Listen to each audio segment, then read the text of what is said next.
Aleksandar, 12 league goals this season, a record for you in the top flight. How much pride is there in achieving that? Yeah, I think it's been really nice season for me. I always knew that I could score the goals in the Premier League. It's a feeling of, happiness, but mixed with, not sadness, but a little bit guilt, because I knew that if I didn't been banned, I could score even more goals, So, but yeah, I'm really happy with me and my club and myself done this year. So really amazing season. Yeah, you mentioned that period of absence. Do you think, if you include those 8 games, you get, 15, maybe closer to 20? And is that actually a good target? I believe so. Me as a striker, myself, I never had a target. I always go in the season try to score as much as I could. Now, because of the 8 games ban, you never know if I could score or not. But now it's a little bit, pity to speak about that. But of course, I believe in myself, and I believe that if I was on the pitch, I could score more goals. But on the end, it's what it is.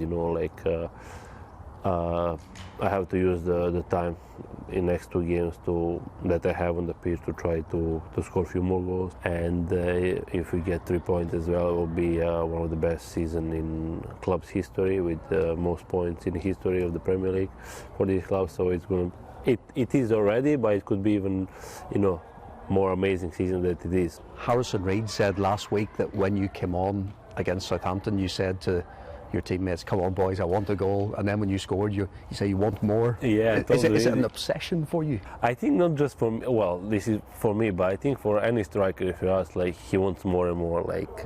It's just like a drug. I don't know how to explain it, but if you score 1, you want 2 straight away. You don't think about the goal. You just focus. Oh, give me the ball, give me the cross. You know what I mean?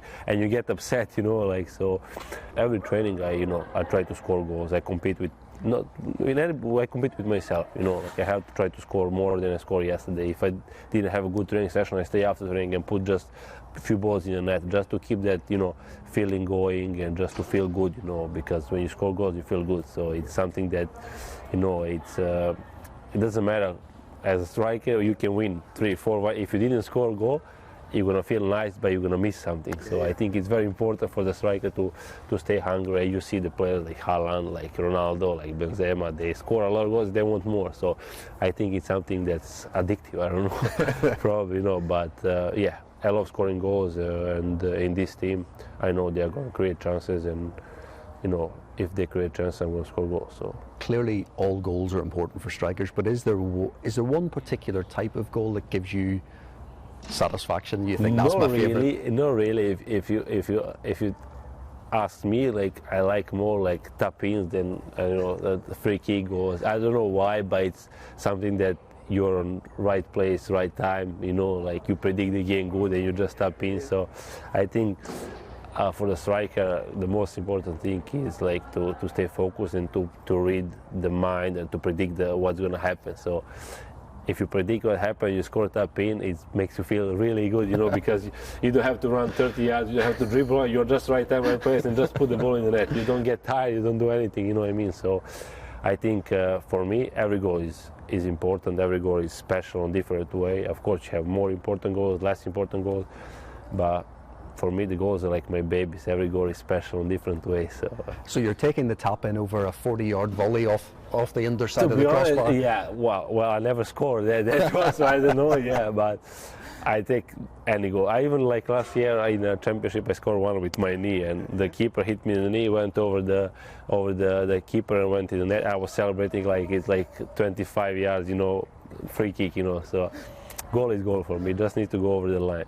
So what was it like then in the 8-game period where you weren't able to be doing that? Harry Wilson said that you didn't seem to enjoy all the extra running you were doing in training because you were missing. Yeah. What was that like for you? Well, it was hard. I cannot lie to you.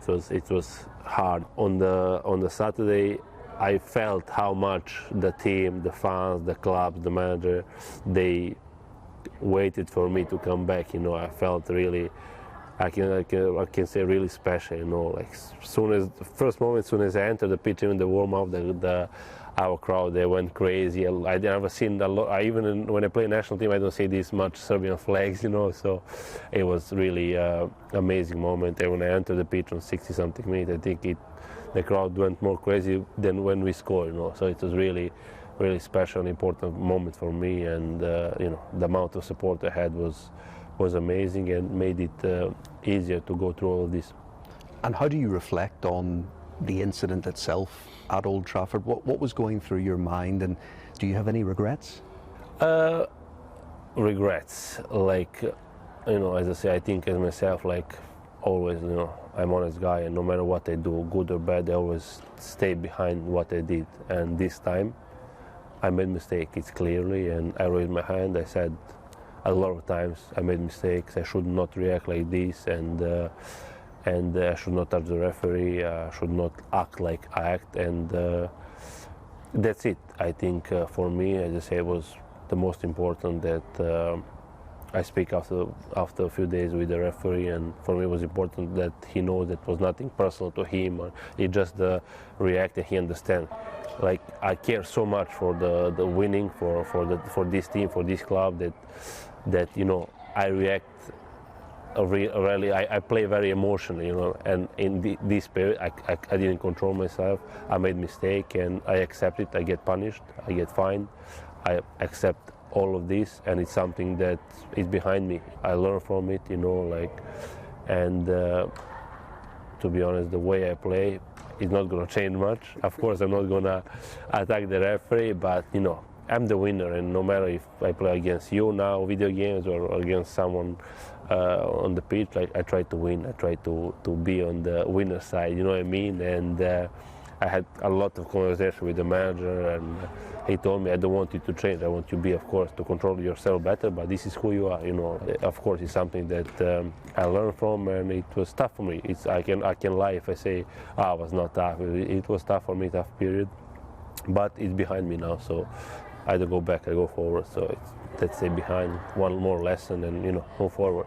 And was it simply to do with the fact that the nature of the game, Fulham were playing well in the cup at a place like Old Trafford? Exactly, yeah. And was it just being caught up in that moment? Yeah, I think it was just heat of the moment. You know, like you play away in United, playing for the semi-final, you're controlling the game, you're winning, you create chances. Then in one moment, everything changed. You know what I mean? Like, from my view, how I view, like, it was different than, you know, different on the pitch and everything, the heat of the moment, the pressure on the referee, and I get caught, you know, I react like I should not react, you know, and it's simple as that, you know, but I react that way because I care so much. I care for winning, I care for this club, I care for my teammates, for the club to win the games, you know. So that moment I got caught, I made mistake, and it's something that I will not repeat in the future for sure.